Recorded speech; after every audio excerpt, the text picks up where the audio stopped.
On my way over here, I was on Jackson Street, and I was looking at all the Route 7s going by, and I was reminded of an elementary school field trip where they took us to the International District, and I was, 10 or something, and I saw all the number 7s going by. And there was something about the inclusive and all-encompassing, welcoming nature of tons of bus service for everyone, improving the quality of life for everybody. It was just very exciting to be around all these different types of life and different people, and I wanted to be involved with that, but I wasn't sure how.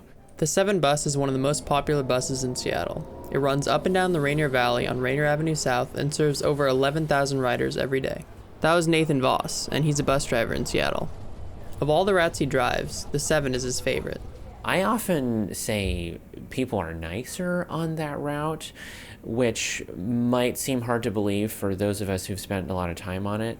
But what I mean by that is if you put out good energy, it comes back around in a really noticeable way on that route. If you're smiling at people, it's a surprise, and people notice that. Metro has announced that Route 7 is going to be upgraded to Rapid Ride, scheduled to begin in 2024 with construction starting in 2021. So Rapid Ride is an enhanced version of local transit service. I sat down with Rob and Austin from Metro to discuss the changes coming to Route 7. So we have between now and 2025, we have 6 more Rapid Ride routes that we are going to be implementing. And the Rainier current Route 7 is one of those routes. One of the changes that Rapid Ride will bring are new and improved bus stops. So instead of a traditional bus stop that someone would see, Rapid Ride has stations. And our stations have things like lighting, real-time travel information, orca readers, shelter, seating. So they're a bigger station than but they also have more amenities, both for safety, security, and accessibility. I asked Nathan how driving a Rapid Ride was different from a regular route. My route of choice back in the day, when I couldn't get the 7, was the 358. When that turned into the E-line, there was a shift, not just in the culture, but also in who uses the bus, who's able to use the bus, and the level of enjoyment I got out of driving the route went down a lot. When you're driving a Rapid Ride bus, people don't always get on through the front door. They can get on through the back doors. It's probably the biggest reason that service is more expeditious, is the all-door boarding allows people to get on way faster. There's a pragmatic benefit to that that's obvious. The route is faster. But the drawback is, one of my favorite things about driving buses is you get to establish this sort of small town thing in a big city. People get to know you, you get to know them, you get to say hi to everyone. And that doesn't happen on a Rapid Ride bus because they're all getting on the back doors. And so you lose that sense of community. Also, more concretely speaking, you lose a sense of safety because when people have to get on the front door, I make eye contact, I ask them how's it going or whatever it is. That is a moment of setting the stage for what the interior of the bus feels like. I have an opportunity to defuse people just by saying hi to them. My 7 seems to have a lot less security incidents than the other 7s that are out there at night, although every now and then you can't avoid certain things. And I believe the reason my bus has a little bit less problems on it is because I get to establish this nice thing when they get on. You don't have that type of control when you're driving a Rapid Ride bus. The people that you most need to interact with in that way are using the back doors for sure. Along with all-door boarding, the Rapid Ride will introduce fare enforcement to the 7. So Metro has a fare enforcement policy. It comes along with all-door boarding. So any bus that allows our customers to board at any door will then have some type of fare enforcement. That is all Rapid Ride routes, but it's also any route that stops along 3rd Avenue downtown right now as well. So it's not specifically tied to Rapid Ride, it's tied to all-door boarding, but Rapid Ride is one that has all-door boarding. It's a double-edged sword because on the one hand, I really like when there is a security presence on the bus. It makes everyone feel safer. And so I appreciate when those guys get on the bus for that reason. However, they do limit my ability to use my discretion and allow people on with partial fare. Sometimes that type of thing can change your entire day. Do you get on this bus, or are you forced to wait 15 minutes for the next one, causing you to miss your subsequent transfers, changing your entire day? And when you're driving the 7 and you're helping people out, you're changing lives. And I lose my ability to do that when things become so regimented. A lot of times when I'm doing the 7, someone's Orca card's not working, and I can say, oh, don't worry about it, come on in. I can't do that on a rapid ride because then the fare guy is going to yell at them. I can no longer just be like, oh yeah, come on in, pay me later, pay me tomorrow, don't worry about the fare. This whole thing's funded by sales tax anyways. Robin explains that Metro has changed fare enforcement to make it less harmful for vulnerable riders. Metro did an evaluation of our fare enforcement policy, I believe it was last year, and came up with a completely revised fare enforcement and fare violation resolution process. So before, how it would work is if somebody didn't have proof of payment, then they were given a violation, and that violation was $124, and it went to the courts. Well, Metro saw some obvious equity issues with that process, and starting this year, took that process away from the courts, and it's no longer in the courts, and it's no longer reported to like a credit bureau if people can't pay. So it's an administrative process that Metro does internally now. And not only is it not $124, it's $50. But if they pay it within, I believe it's 30 days, it's $24 or $25. They also developed some non-monetary steps that people can do to resolve that violation, such as sign up for Orca Lift, our low-income fare program, or do community service. So it's not necessarily a monetary impact. There is concern in Southeast Seattle that the rapid ride expansion is another sign of gentrification and will primarily serve wealthy white people using the service to commute downtown. It's pretty difficult to get community feedback in South Seattle. It's not the type of super online internet connected community that North Seattle is. You kind of have to be crashing at churches or community centers and grocery stores in a much more intense, proactive way that I haven't seen evidence that service planning has done, but to what degree they're being given the resources to address that pretty major issue, I'm not sure. So if we define gentrification as change made in a community without the input of that community, it becomes somewhat worrisome. So we want our rapid ride service to serve the people along that area, the neighborhoods, to where they need to get to go. It is not a program that is focused on commuter service like light rail or other things that are to get people to downtown.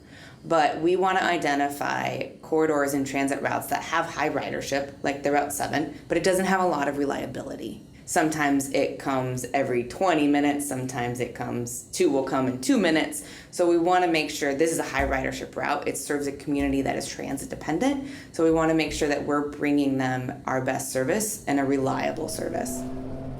The route will be so similar to the 7, it'll be hard to apply political or cultural labels of change to it. The 7 already runs at rapid ride levels. It has 24-hour service. The stop spacing is extremely approximate to what it will be in the future. So the only difference is slightly better service at nighttime. Kind of hard to call it gentrification in that regard. However, fixed route service is very appealing to people who don't use transit all the time. There used to be this blog called Stuff White People Like, and one of the stuff that white people like, according to this blog, was any type of transit as long as it's not buses. And just makes me laugh because it's kind of true. And rapid ride falls into the category of, I'm not sure why, but it falls into the category of any type of transit that's not buses. For whatever reason, it's more easy to approach for folks who don't use transit all the time. Maybe that will transform the demographic a little bit. The fare enforcement element will also complicate matters, and that could totally be called gentrification in the sense that a huge percentage of my ridership on the 7 at night does not pay fare. So I think that gentrification is a massive and terrible problem in Rainier Valley, especially Columbia City. I'm not sure that the transformation of the 7 into a rapid ride line is gentrification, though. It's very easy to call it that because some parts of it are, but it's not like they're getting rid of service or, intentionally screwing people or raising the fare on the rapid or something. It's going to be so similar. Basically, the bus will be red instead of blue and green. So the jury's a little bit out on that, but I hesitate to squeeze it in along with the narrative. Maybe it is gentrification because more people with higher incomes are going to start moving out there because they're going to be more comfortable using the rapid ride in a way that they're not on the 7. So my answer basically is yes and no. Another concern number 7 riders have is that the rapid ride will eliminate some of the stops. What we do with rapid ride is we look at ways to make the bus move faster and more reliably. One of those options is rebalancing the bus stops. So when SDOT was out last year, they did come forth with a plan for some stop consolidation. We definitely heard feedback from the community that there were some concerns about where the stops were going to be removed and where they were going to be rebalanced. So Metro is now reevaluating that process. And we're looking at both the work that our partner at SDOT did, what we heard from the community, and seeing if there are other improvements we can do to make the bus faster and more reliable without eliminating stops. King County Executive Dow Constantine explained that Metro is making other improvements to service to address possible stop consolidation. We now have services that can pick you up at home and bring you to a light rail station or to a high-capacity rapid ride bus. And I would encourage people to contact me directly or to contact the good folks at Sound Transit or at Metro Transit to find out more. When I first started driving the 7, it had about 100 more stops than it does now. I think they took out 98 stops. There's still 116 stops. It used to stop about every 2 blocks, and that used to be the standard for Metro routes.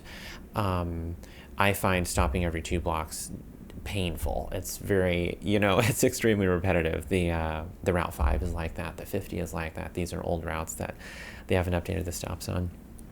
The 7 has been streamlined already, so it stops every 5 blocks, which is the new standard for stop spacing. And rapid ride routes are also designed to stop every 5 blocks. So I don't believe there will be a lot of changes in stops on this. Probably all of them will stay the same with the exception of it looks like we're going to lose the Prentice Loop. I see that as an issue for a couple of reasons. Yes, it makes an enormous amount of sense to reroute over to Rainier Beach Light Rail Station.